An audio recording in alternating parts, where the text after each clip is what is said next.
O cronovisor funcionou. E eles desmontaram. E eles conseguiram gravar muitas cenas da história.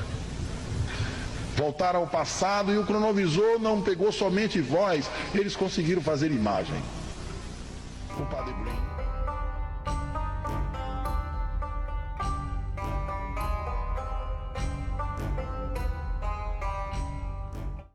O cronovisor é uma coisa que assusta algumas pessoas. Mas diante de tantos resultados que sustentam essa ideia, ela não parece tão absurda, porque agora um prêmio Nobel de Física na França está fazendo um trabalho através do raio laser em vasos antigos da Grécia e está conseguindo gravar algumas conversações, palavras e diálogos que estão aprisionadas em torno daquele vaso. Vejam que as descobertas deixam a gente um pouco tonto nas informações. O cronovisor teria sido um equipamento que foi construído no ano de 1956. Cientistas, o cronovisor funcionou. E eles desmontaram. E eles conseguiram gravar muitas cenas da história. Voltaram ao passado e o cronovisor não pegou somente voz, eles conseguiram fazer imagem.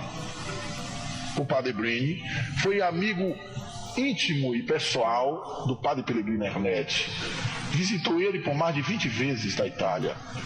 E de todos os seus encontros ele disse que não teve um no qual eles não falassem sobre o cronovisor.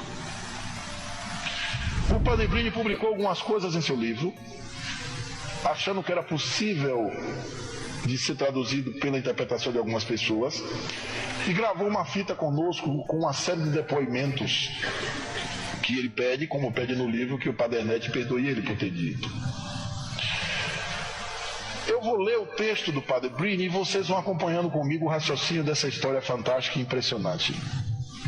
Ele diz: eu citei entre as hipóteses a serem encaradas para explicar a transcomunicação aquelas das ondas remanescentes.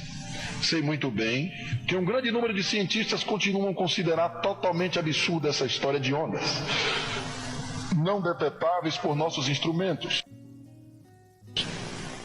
que veiculariam indefinidamente os sons e as imagens do passado. Entretanto, conhecemos há muito tempo casos indiscutíveis de clarividência que deixam supor, de qualquer forma, a existência de tais ondas. Como é que um clarividente retorna ao passado e vê cenas que ainda não existem mais? Onde é que estão essas cenas?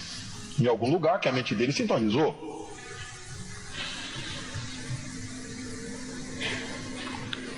Um aspecto particularmente desconcertante desse fenômeno assume hoje, à luz da ciência contemporânea, um novo valor.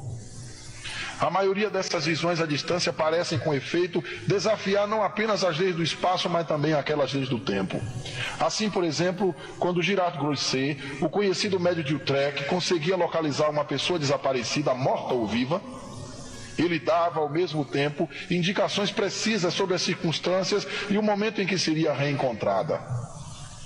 Dessa forma, ele se submeteu centenas de vezes em condições rigorosas de observação ao famoso teste da cadeira vazia, entre aspas. Ele descrevia a pessoa que se sentaria em uma determinada cadeira, apenas indicando na planta de uma sala, quando nem mesmo os organizadores do teste sabiam em qual sala ocorreria a experiência, e nem qual a pessoa que se sentaria naquele assento pré-indicado. Ainda recentemente, tais estudos foram retomados nos Estados Unidos, na Universidade de Princeton, por Herbert John e sua colaboradora Brenda Dunn. Os resultados publicados por eles são impressionantes e comportam essa mesma característica, a transcendência em relação ao tempo e ao espaço. Parece, inclusive, que as visões pré-cognitivas sejam um pouco mais frequentes que aquelas retrocognitivas, ou seja, as pré-cognitivas do futuro, retrocognitivas do passado. Mas nada disso parece causar espanto a Oliver Costa de Belgrad, autor do prefácio da versão francesa do livro John. Segundo ele, trata-se apenas de uma das manifestações da não separabilidade quântica e da invariação Lorentz Luders, um quadro conceitual pronto para a percepção pré-cognitiva à distância. Parece que no nível quântico da realidade, o tempo e o espaço não contam. Portanto, começamos a compreender por que a existência dessas ondas remanescentes e suas curiosas propriedades não seriam assim tão absurdas. Isso basta para que Eu ouso falar de uma descoberta ainda mais impressionante que todas as outras já citadas aqui. Trata-se dessa vez de uma verdadeira máquina do tempo, que não nos transporta fisicamente como se vê em alguns filmes de ficção científica, o que seria bom demais. Trata-se apenas da captação dos sons e das imagens do passado, de qualquer passado, do mais longínquo ao mais recente. Sei que pode parecer inacreditável e que, acrescentando estas páginas ao meu livro, corro o risco de provocar uma catástrofe, ou seja, os leitores, bem ou mal, me poderão acompanhar até aqui e pensarão que estou indo longe demais e começarão a duvidar seriamente do que já falei.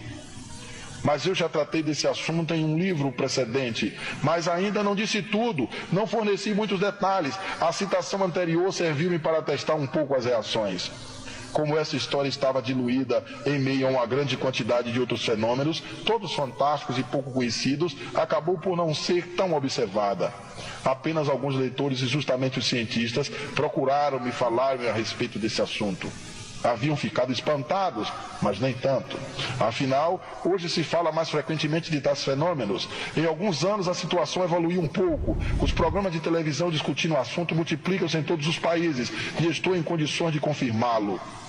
Os artigos e revistas também, às vezes em tom cético, mas o assunto está sendo tratado. Cada redator, cada programador sente-se mais ou menos obrigado a abordar esse tema. Porém, o que me levou a falar um pouco mais a esse respeito foi o fato de ter visto que nosso último prêmio Nobel de Física, George Charpak, não hesitou em contar que realizava pesquisas que no fundo são bastante próximas dessas, as quais tratamos. Com raio laser ele tenta captar parte da antiguidade grega, ecos e sons do passado. O que me contavam há já quase 30 anos não era, pois, tão absurdo assim. Mas é preciso que eu conte as circunstâncias nas quais tive conhecimento desses assuntos. Eu acabava de obter a